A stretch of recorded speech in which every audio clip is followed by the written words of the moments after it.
5 anak di Makassar terdeteksi terpapar pemahaman ekstrim dan radikal melalui media sosial hingga permainan daring online games. Kasus tersebut diungkap Kepala Dinas Pemberdayaan Perempuan dan Perlindungan Anak PPA Kota Makassar, Ita Istianawa Anwar.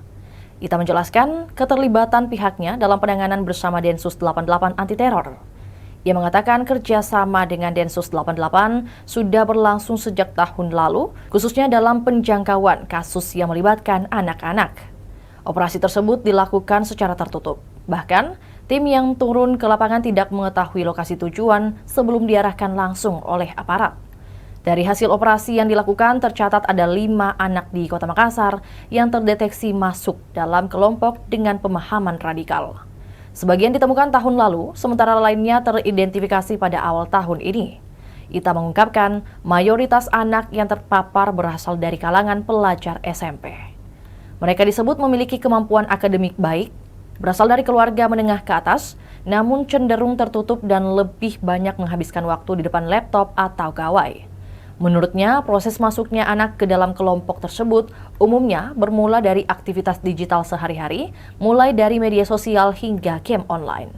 Menurut dia, pola perekrutan dilakukan secara perlahan dengan memengaruhi cara berpikir anak hingga terjadi perubahan perilaku. Ia menyebut terdapat sekitar 28 grup WhatsApp yang menjadi ruang penyebaran pemahaman tersebut.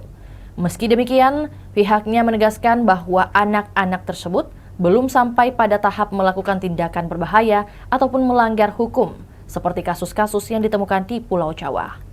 Ia menjelaskan peran UPTD PPA lebih difokuskan pada proses konseling dan pemulihan psikologis anak maupun keluarga. Ia juga mengingatkan penyebaran paham ekstrim terhadap anak dapat berkembang menjadi ancaman serius jika tidak segera ditangani. Kata Ita, kalau ini dibiarkan, bukan hal mustahil mereka akan melakukan hal yang sama, seperti anak Is-Is dulu di Suriah. Menurutnya, pengawasan orang tua menjadi faktor paling penting dalam mencegah anak terpapar paham menyimpang di ruang digital. Untuk memperluas pengawasan, pihaknya aktif melakukan sosialisasi hingga ke tingkat kecamatan, sekolah, dan kelompok PKK, agar masyarakat lebih berani melapor jika menemukan gejala mencurigakan pada anak.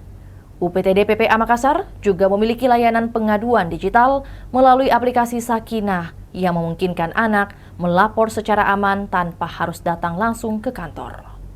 Itulah tadi berita Hot News kita pada hari ini. Saksikan berita Hot News lainnya hanya di kanal YouTube dan Facebook Tribun Timur. Download Tribun X sekarang, menghadirkan lokal menjadi Indonesia.